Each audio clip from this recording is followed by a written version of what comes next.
One of the most famous French banks, with branches all over the world, the bank is located in the city of Nice, on the French Riviera, the southeastern coast of France on the Mediterranean Sea. At that time, most people kept their valuable possessions in this bank, such as money, jewelry, gold, and so on. The bank accepted all kinds of deposits and placed them in safety boxes inside the vault.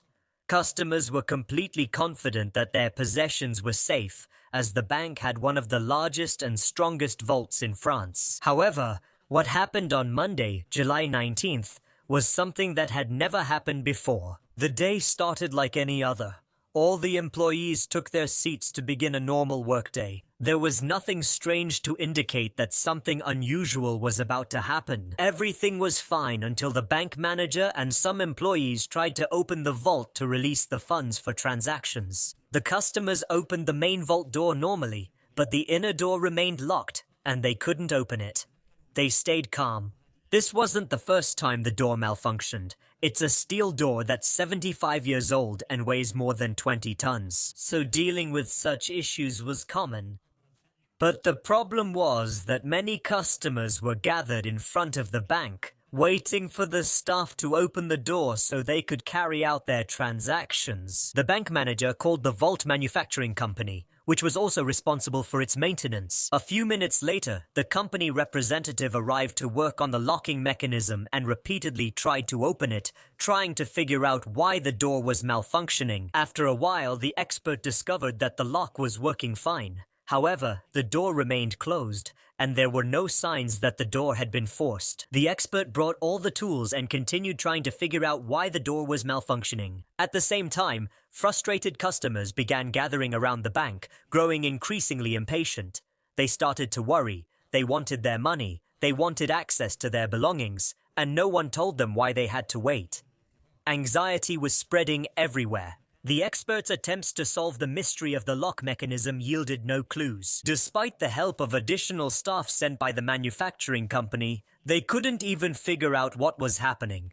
Things started to get confusing and complicated, and they had no explanation. But the door is locked from the other side, which is impossible. How can the door be locked from the inside? If it was the only way in and out of the basement, that was insane. By noon, a decision was made to break through the side of the basement door. They wanted to find out what was causing the door to malfunction. By 3 o'clock in the afternoon, a small hole was opened, and finally, they could look inside the basement through it. The workers announced what had seemed impossible. The bank had been robbed. The bank manager called the police, and within minutes, the bank was filled with officers, including every important policeman in Nice, as they realized they were about to investigate one of the biggest bank robberies in history. They widened the hole, and all those officers went inside. The thieves had stolen all the money inside the vault, as well as 4,000 safety deposit boxes containing valuable items, and a large phrase was written on the wall: "No weapons, no violence, and no hatred." The question that was raised here was, how did the thieves get in and out of the vault? That was very clear to the investigators who were there. There was an open hole leading to a tunnel that connected to the city's underground sewage system, and the equipment the thieves used to break into the vault was left there. Everything they left behind shows that this was a major operation. There were 27 gas cylinders used to power the blowtorch, and there was ventilation equipment to bring fresh air into the tunnel, as well as nearly half a mile of electrical cables. They must have planned this massive operation for several months in advance, which is worthy of the reward they got. In the end, the thieves stole money, jewelry, and precious metals valued at around $10 million. This was the biggest bank robbery in history, and some described it as the heist of the century. Most international media used that as their headline. The bank offered a reward of $250,000 to anyone with information leading to the arrest of the thieves. Not only was it the biggest bank robbery, but it was also the largest investigation. Top investigators were brought in from all over France, and they started interviewing thousands of people, bank employees, customers who had boxes in the vault, even workers and people who lived around the bank. Evidence proved that a large gang known as the Sewer Rats was involved in this robbery. This gang uses the sewage system in most of their crimes. After a long period of investigation, the detectives found the suspects, and they were almost certain that they were members of the Sewer Rats gang. But they felt that none of the suspects, up until that moment, none of them had the ability to plan such an operation, so they decided to keep them under constant surveillance, because they were looking for the mastermind, the person who put this operation together.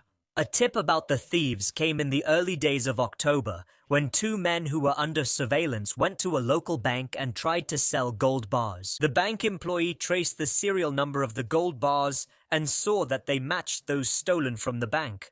The bank staff informed the police, and the two men were arrested immediately. The authorities had solid evidence that these men belonged to the gang, and they would get closer to the other members if they were pressured to talk and reveal the identity of the mastermind behind the operation. The police in France were informed that they could charge their relatives with crimes they were unaware of, and that they had the authority to detain any suspect in prison and use any means to force them to confess, even if those means were illegal. After all this, a name came up, as one of the two men gave the police the name of a photographer named Albert, saying that he was the one who planned this operation.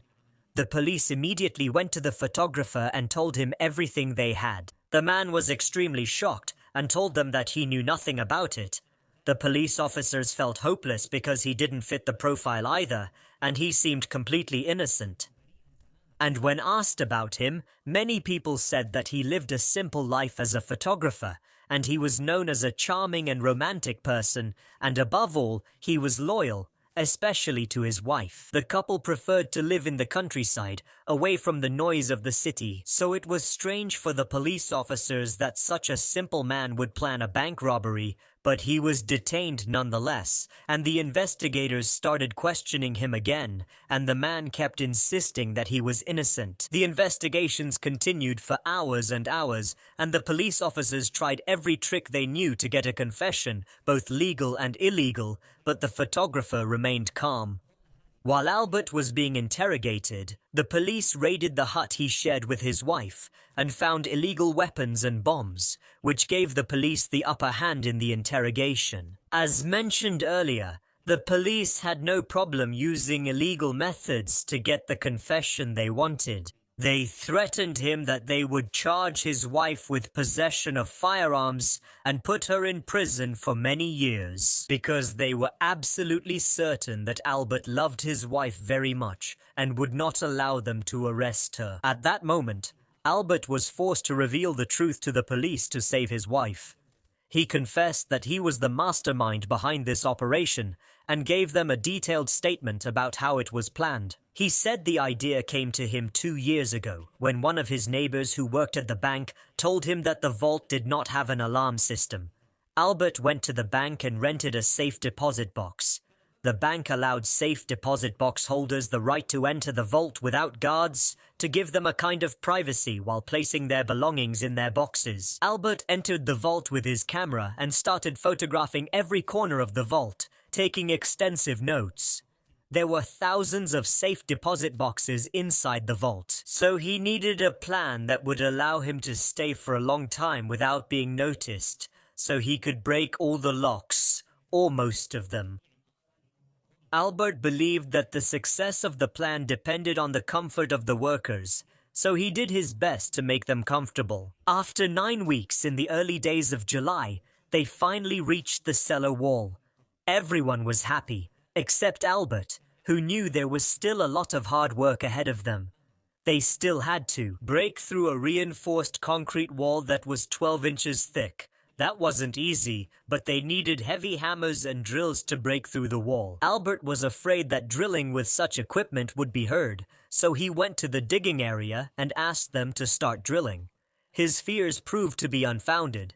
He didn't hear anything at all. They managed to break through half of the concrete wall that night and decided to complete the rest of the wall on the night they would enter the vault. The appointed day came, Saturday, July 17. They chose this day because it was the first day of the weekend, the bank would be empty, and they would have enough time to finish what they started that night. They entered the tunnel and started digging through the remaining part of the concrete wall. They still had 6 inches of reinforced concrete to break through. The digging took much longer than Albert had planned. It was 2 o'clock in the morning on Sunday when the sewer rats finally got in. In the basement, their first task was to weld the steel door to its frame. This way, Albert and his gang would have time to escape if someone tried to get into the basement area. Then they started breaking into the safety deposit boxes one by one, and they were amazed by what they found. Jewelry, gold, money, everything they had dreamed of. They celebrated their victory by having dinner inside the basement, like kings, on golden plates they found in one of the safety deposit boxes. That night, armed guards came to make a night deposit. This was a routine operation, where an armored car would bring a bag full of money and drop it through a small slot that led directly to the basement without opening it. It was like a gift from heaven for them. The sewer rats kept breaking into other safety deposit boxes. They spent nearly 27 hours inside the vault, yet they managed to open only 400 out of 4,000 boxes, but that was more than enough for them. On Monday morning, at 5 o'clock, Albert announced that it was time to leave, as the bank would open in less than 4 hours.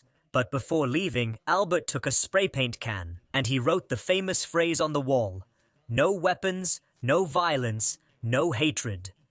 This phrase and the way it was written caused a stir. People laughed and applauded the crime, talking to each other, and instead of saying hello and goodbye, they would say, "No weapons, no violence, no hatred." In the end, Albert and the sewer rats gang were arrested. He then told the investigators all the details we mentioned earlier, and expressed his willingness to cooperate in exchange for keeping his wife out of all this. Albert was in police custody until the final verdict was issued against him. During this period, Albert and his lawyer would meet with the judge every Thursday in his office. The judge wanted to assess his condition and see how willing he was to cooperate. This situation continued for several weeks. Albert went to the judge's office and spent half an hour with him.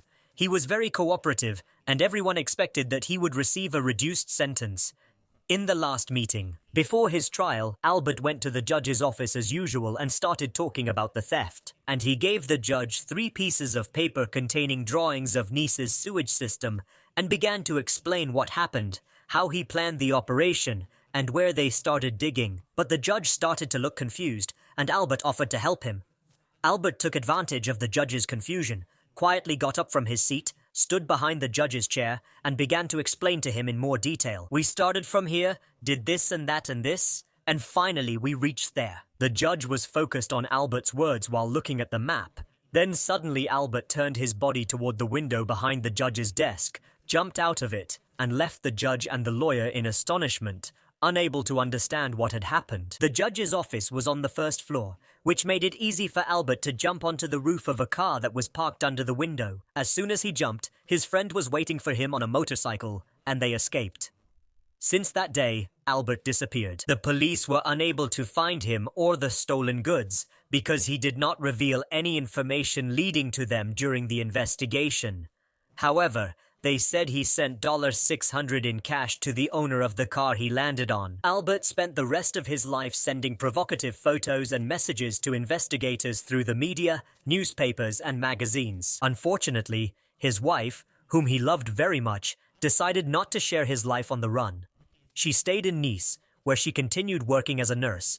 The mastermind behind the biggest heist of the century passed away. Here we come to the end of our story. If you enjoyed it, don't forget to like, subscribe, and turn on the notification bell so you get the new videos.